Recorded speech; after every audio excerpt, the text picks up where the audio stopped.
walking with it.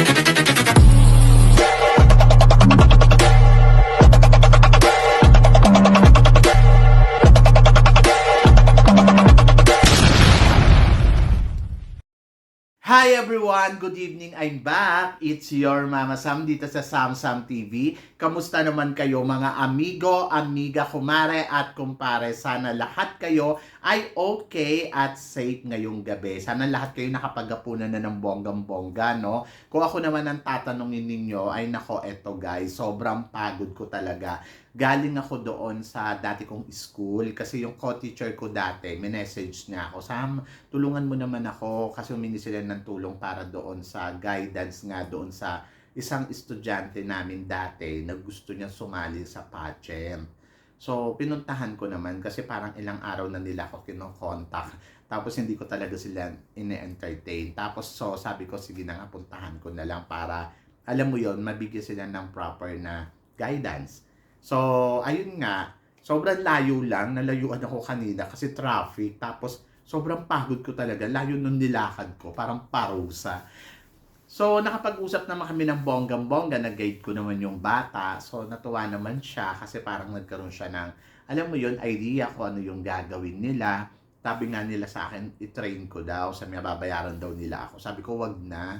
Sabi ko, pwede naman ako mag-train paminsan-minsan lang. Pero, ayoko kasi maghawak ng mga ganyan-ganyan na napapagod kasi ako. Buti sana kung hindi ako nagtuturo. Siyempre, inaano ko din yung gusto ko as long as possible. May rest talaga ako. So, kung i-rest ko na lang, tapos ibabiyahe ko pa doon. Tulad na lang kanina, nagkandaligaw-ligaw pa ako.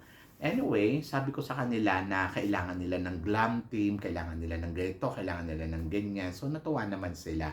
Tapos, ang sabi nila sa akin, i-guide ko nga daw sila. Sabi ko, sige lang. Sabi ko, wag nyo na akong bayaran, guide na lang, ayun lang mabibigay ko para wala kang obligasyon, di ba? So, eto na nga, kanina nga nakabalik na si Michelle D sa, galing doon sa laban niya sa Miss Universe, di ba? Siyempre, nakakatuwa kasi at least nandyan na siya sa Pilipinas. At eto nga, kahapon, di ba, pumutok nga yung balita na nag-apologize nga ang Miss Universe El Salvador dahil sa maling pag-post nila doon sa top 5. Nung una kasing post nila, nandoon si Michelle D. Tapos yung pinalitan nila, si Antonia na yun nandoon. So, syempre, yung mga tao, nagkaroon pa rin ng hinala na baka itong si Michelle D talaga ay nasa top 5 talaga dapat ng Miss Universe.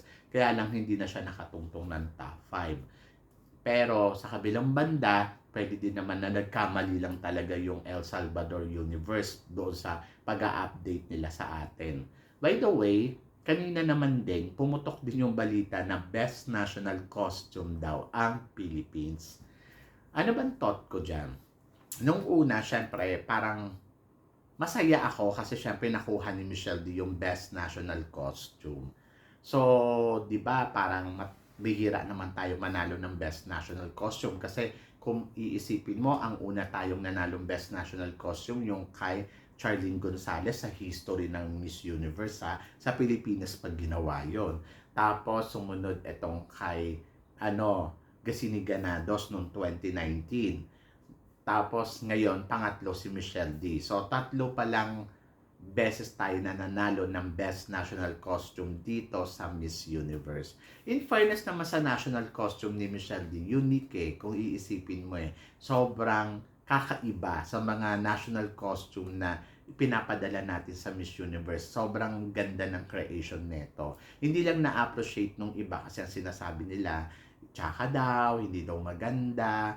But kung ako tatanungin mo, panalo. Panalo naman talaga. Sobrang kakaiba, 'di ba? Sobrang unique ng dating. At ayun nga, nanalo siya ng Best National Costume. Pero kanina din may mga nabasa ako na pampalubag loob, 'di ba? So, dahil nga nagkamali sila ng announcement at hindi nila napasama si Michelle D doon sa top 5, kaya ibinigay na lang sa kanya yung Best National Costume Award. Grabe talaga kayong mga Pinoy, no? So, ako para sa akin, sa kabilang banda, okay din naman, oo nga naman, na parang kung iisipin mo, mas maganda kasi kung nanalo yan, in-announce noong coronation night, di ba? Parang mas mafe-feel natin yon. Tapos, nakapasama pa siya sa top 5. So, parang sobrang winner na talaga ni Michelle D dito. Kung iisipin mo, ang dami niyang nakuhang award, Best National Costume, tapos Boys for Change, tapos meron pa siyang, binigyan pa siya ng special award yung Carnival, di ba? Yung Spirit of Carnival. And then may isa pa, fan vote. So talagang mega hakot award talaga si Michelle D dito sa Miss Universe. Pero ang pinaka nakakalungkot na pangyayari, yun nabigyan siya ng hindi siya nabigyan ng pagkakataon na makapasok sa top 5 sa kabila na hakot award si Michelle D. Kung nakapasok lang to sa top 5, talagang sabi ko sa iyo, sobrang saya talaga natin. Kasi ang layo siguro ng narating nito. Hindi lang top 5 to, baka umabot pa ng top 3, di ba? Sabi ko nga, kahit in-stop na lang nila doon sa top 5, okay lang eh. Di ba? Kung iisipin mo, eh baka naman bukas ang i-award na nila kay Michelle D is Best Evening Gown. Lokohan na talaga to. Di ba? Pag Best Evening Gown si Michelle D, pagkatapos hindi pumasok sa top 5, ay talagang wala na. Niloloko na tayo ng Miss Universe. So yun, nakakaloka. But to be honest guys, lahat naman kasi talaga ng pinaghirapan ni Michelle D ay nagbunga. Sa kung iisipin mo, lahat yan kung bakit niya nakuha dahil sa effort niya talaga dito sa Miss Universe competition. Dito pa lang makikita mo na sobrang grabe ng lalim ng effort ni Michelle D sa competition na Miss Universe. Naisip mo, naging Best National Costume, naging Boys for Change #1, and then fan vote, 'di ba? Nanalo din, and then pinili pa ng Spirit of Carnival. Kumbaga parang lahat 'yan ay talagang nakita kay Michelle D.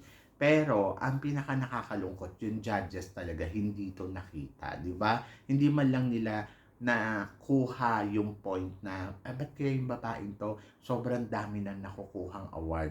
So, hindi talaga nila binigyan ng pagkakataon na makapasok sa top 5. Yung gown na lang talaga. So, yung etong national costume nabigyan ng eksena, nabigyan ng special award. So, yung gown talaga, ewan ko kung bakit, pero sobrang sad ko talaga doon na parang hindi man lang siya nakitaan ng ganda na sa kabila ng lahat, masterpiece siya at sobrang ganda talaga nung gown.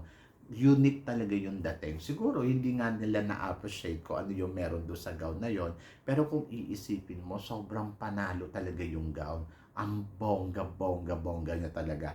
Ayun talaga, kaya parang kahit kanina in-announce siya ng Best National Costume, parang kulang yun saya ko. Parang hindi kompleto kasi parang feeling ko, bukod doon sa national costume, best in evening gown pa siya. Sana i-award din nila, no? Para malaman na talaga na niloloko na nila tayo. So, yun. Pampalubag loob. Mukha nga pampalubag loob to dahil alam mo yun, alam nila na nagkamali sila. Ayun yung sinasabi ko na parang feeling ko, eto ay meron talagang budol na naganap dito sa Miss Universe.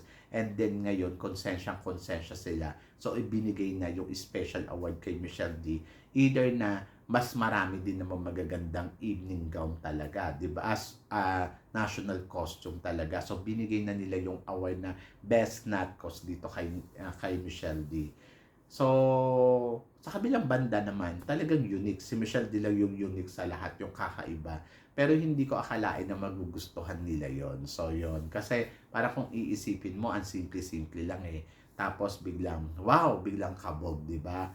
So, anyway, congratulations sa atin lahat. Talagang totoo, nagbunga talaga ang lahat ng pinaghirapan ni Michelle D. Mula doon sa Natcos na sobrang bigat yon na dinala nila dito sa El Salvador. And then, plus, ayan, nabigyan siya ng special award. So, deserve yun ni Michelle D talaga. Lahat deserve ni Michelle D. Pati nga makapasok sa top 5, deserve niya rin yun. Di ba? So, kung iisipin mo. So, isipin mo nga, si Nicaragua nga, wala nga siya nakuhang special award eh. Performance level lang talaga yung pinakita nito dito sa competition eh. Kembot-kembot lang eh. At saka, super smile. Ayun lang yung meron siya. Pero, the rest, ang layo talaga na na-achieve ni Michelle D dito kay Nicaragua. So, kaya masasabi mo na hindi talaga makatarungan yung Miss Universe this year.